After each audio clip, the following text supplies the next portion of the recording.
नमस्कार दोस्तों, गुरुकुल एकेडमी में आप सभी का स्वागत है। उम्मीद है सभी लोग अच्छे होंगे, स्वस्थ होंगे। तो फ्रेंड्स, आज हम आपके लिए जनरल नॉलेज के 30 इंपोर्टेंट क्वेश्चन लेकर आए हैं जो पहले किसी न किसी एग्जाम में पूछे जा चुके हैं और आपके आने वाले एग्जाम के लिए ये क्वेश्चन बहुत ही इंपोर्टेंट, बहुत ही यूजफुल रहने वाले हैं। तो वीडियो को पूरा जरूर देखना और हमें बताना कि कितने क्वेश्चन आपने अटेम्प्ट किए हैं, कितने क्वेश्चन आपने सही किए हैं। वीडियो अच्छी लगी, यूजफुल लगे तो लाइक कर देना, शेयर कर देना अपने दोस्तों के पास। और अगर आप लोग यहाँ पर पहली बार आए हैं तो गुरुकुल एकेडमी 2.0 को सब्सक्राइब कर लेना और ऑन कर लेना बेल आइकन को, ताकि हमारे न्यूली अपडेट की नोटिफिकेशन आप तक पहुंचते रहे और आप लोग लगातार फायदा उठाते रहे। तो चलिए फिर वीडियो शुरू करते हैं। तो पहला क्वेश्चन है कि निटर सिंचाई परियोजना कहां पर है। निटर सिंचाई परियोजना कहां पर है? तो केरल में है। ऑप्शन ए होगा इस क्वेश्चन का सही आंसर। अगला क्वेश्चन देखिएगा, तात्या टोपी का वास्तविक नाम क्या था? तात्या टोपी का वास्तविक नाम क्या था? तो फ्रेंड्स याद रखना, रामचंद्र पांडुरंग था तात्या टोपी का वास्तविक नाम। ऑप्शन नंबर सी होगा इस क्वेश्चन का सही आंसर। अगले क्वेश्चन देखिए, डालमा अभ्यारण्य किस राज्य में स्थित है? डालमा अभ्यारण्य किस राज्य में है? तो ध्यान रखना फ्रेंड्स, झारखंड में है डालमा अभ्यारण्य। ऑप्शन नंबर बी रहेगा इस क्वेश्चन का सही आंसर। नेक्स्ट क्वेश्चन है, सोलंकी वंश का संस्थापक कौन था? सोलंकी वंश का संस्थापक पूछा गया है, कौन था? तो बताना कि मूल राज प्रथम था सोलंकी वंश का संस्थापक। ऑप्शन नंबर ए होगा इस क्वेश्चन का सही आंसर। नेक्स्ट क्वेश्चन है, मापतोल की दशमलव प्रणाली किस देश की देन है? मापतोल की दशमलव प्रणाली किस देश की देन है? तो फ्रांस की देन है मापतोल की दशमलव प्रणाली, यानी कि ऑप्शन नंबर सी हो जाएगा इस क्वेश्चन का सही आंसर। नेक्स्ट क्वेश्चन है, किसे चीन का राष्ट्रपिता कहा जाता है? किसे चीन का राष्ट्रपिता कहा जाता है? तो डॉक्टर sun यat-सेन को कहते हैं। डॉक्टर sun यat-सेन को कहते हैं चीन का राष्ट्रपिता। ऑप्शन बी होगा यहाँ पे सही आंसर। अगले क्वेश्चन देखिएगा, अहमद शाह अब्दाली का वास्तविक नाम क्या था? अहमद शाह अब्दाली का वास्तविक नाम क्या था? तो फ्रेंड्स, अहमद खां था अहमद शाह अब्दाली का वास्तविक नाम। ऑप्शन नंबर ए होगा इस क्वेश्चन का सही आंसर। अगला क्वेश्चन है, कपिलधारा जलप्रपात किस नदी पर स्थित है?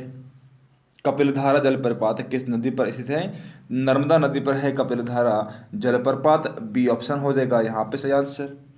अगला क्वेश्चन देखिए, ऑफिसर्स ट्रेनिंग अकेडमी कहाँ अवस्थित है? ऑफिसर्स ट्रेनिंग अकेडमी कहाँ अवस्थित है? चेन्नई में है ऑफिसर्स ट्रेनिंग अकेडमी।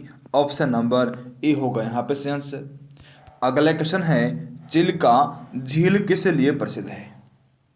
चिल्का झील किस लिए प्रसिद्ध है? तो झींगा पालन के लिए प्रसिद्ध है चिल्का झील। आप लोग याद रखना, ऑप्शन नंबर ए हो जाएगा इस क्वेश्चन के लिए बिल्कुल राइट आंसर। नेक्स्ट क्वेश्चन है, दुनिया के मजदूरों एक हो का नारा किसने दिया था?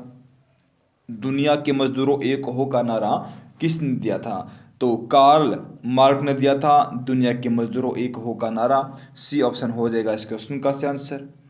अगला क्वेश्चन है, भगत सिंह को फांसी की सजा सुनाने वाला न्यायाधीश कौन था? भगत सिंह को फांसी की सजा सुनाने वाला न्यायाधीश कौन था? तो याद रखना फ्रेंड्स, जीसी हिल्टन था भगत सिंह को फांसी की सजा सुनाने वाला न्यायाधीश। तो ऑप्शन नंबर सी रहेगा इस क्वेश्चन के लिए सही आंसर। अगला क्वेश्चन देखिए, एलिफेंटा जलप्रपात कहाँ अवस्थित है? एलिफेंटा जलप्रपात कहाँ अवस्थित है? मेघालय में अवस्थित है एलिफेंटा जलप्रपात। डी ऑप्शन होगा बिल्कुल सही आंसर। अगला क्वेश्चन है, कांग्रेस का प्रथम विभाजन किस अधिवेशन में हुआ था? कांग्रेस का प्रथम विभाजन किस अधिवेशन में हुआ था? तो फ्रेंड्स, सूरत अधिवेशन में कांग्रेस का पहला विभाजन हुआ था। ऑप्शन नंबर ए होगा इस क्वेश्चन का सही आंसर। अगला क्वेश्चन देखिए, रोहतांग दर्रा कहाँ अवस्थित है? रोहतांग दर्रा कहाँ अवस्थित है?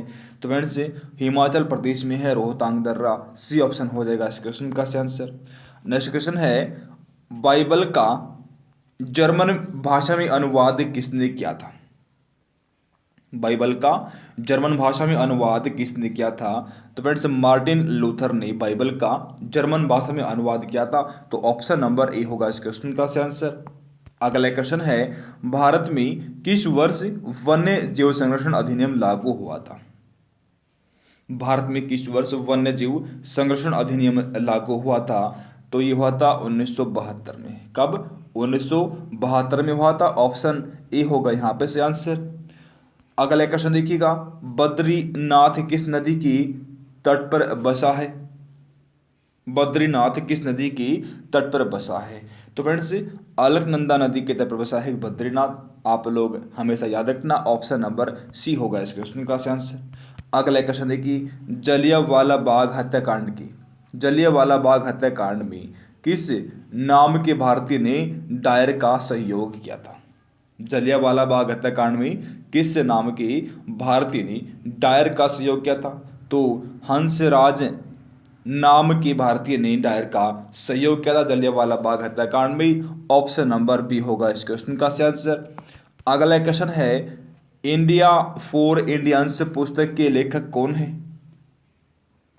इंडिया फॉर इंडियंस पुस्तक के लेखक कौन हैं? चित्तरंजन दास हैं इंडिया फॉर इंडियंस पुस्तक के लेखक।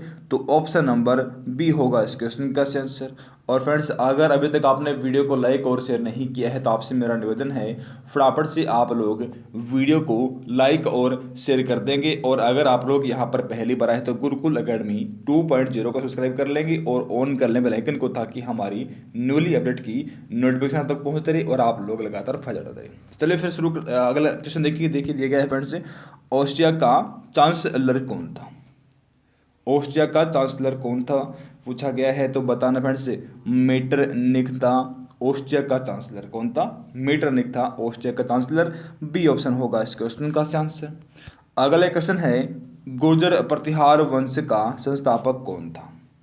गुर्जर प्रतिहार वंश का संस्थापक कौन था पूछा है, तो फ्रेंड्स नागभट्ट प्रथम था गुर्जर प्रतिहार वंश का संस्थापक। ऑप्शन डी होगा इस क्वेश्चन का आंसर।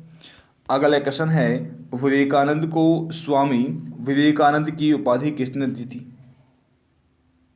विवेकानंद को स्वामी विवेकानंद की उपाधि किसने दी थी? तो फ्रेंड्स महाराज खेतड़े ने विवेकानंद को स्वामी विवेकानंद की उपाधि दी थी। तो बी ऑप्शन होगा इस क्वेश्चन का आंसर। अगला क्वेश्चन है, कैबिनेट मिशन किसके नेतृत्व में आया था? कैबिनेट मिशन किसके नेतृत्व में आया था? पैथिक लॉरेंस के नेतृत्व में आया था cabinet mission. Option number A रहेगा इस क्वेश्चन का आंसर। अगला क्वेश्चन है, लेह और श्रीनगर को संबंध कराने वाला दर्रा कौन सा है? लेह और श्रीनगर को संबंध कराने वाला दर्रा पूछे फ्रेंड्स से कौन सा है, तो जोजिला दर्रा है लेह और श्रीनगर को संबंध कराने वाला दर्रा। ऑप्शन नंबर सी होगा इस क्वेश्चन का आंसर। अगला क्वेश्चन है, फरक्का सिंचाई परियोजना किस राज्य में है? फरक्का सिंचाई परियोजना किस राज्य में है फ्रेंड्स? तो ये है पश्चिम बंगाल में। आप लोग याद रखना, फरक्का सिंचाई परियोजना पश्चिम बंगाल में है। ऑप्शन सी होगा इस क्वेश्चन का आंसर। अगला क्वेश्चन है, भारत में सबसे पुराना अभ्यारण्य कौन सा है? भारत में सबसे पुराना अभ्यारण्य कौन सा है? याद रखना, जिम कॉर्बेट है सबसे पुराना अभ्यारण्य। बिल्कुल फ्रेंड्स, जिम कॉर्बेट सबसे पुराना अभ्यारण्य है भारत का। ऑप्शन सी होगा इस क्वेश्चन का आंसर। अगला क्वेश्चन देखिए, हरित सोना कहलाता है, हरित सोना कहलाता है कौन कहलाता है? तो चाय कहलाता है हरित सोना। डी ऑप्शन रहेगा इस क्वेश्चन का आंसर। अगला क्वेश्चन है, भारत में हिमालय की सबसे ऊंची चोटी कौन सी है? भारत में हिमालय की सबसे ऊंची चोटी फ्रेंड्स कौन सी है? तो कंचनजंगा भारत में हिमालय की सबसे ऊंची चोटी है। आप लोग याद रखना, ऑप्शन नंबर ए हो जाएगा इस क्वेश्चन का आंसर। अगला क्वेश्चन है, किस इटली निवासी को मानववाद का संस्थापक माना जाता है? किस इटली निवासी को मानववाद का संस्थापक माना जाता है? तो पेट्रो को माना जाता है मानववाद का संस्थापक, जो कि एक इटली निवासी थे। तो ऑप्शन नंबर ए होगा इस क्वेश्चन का सही आंसर।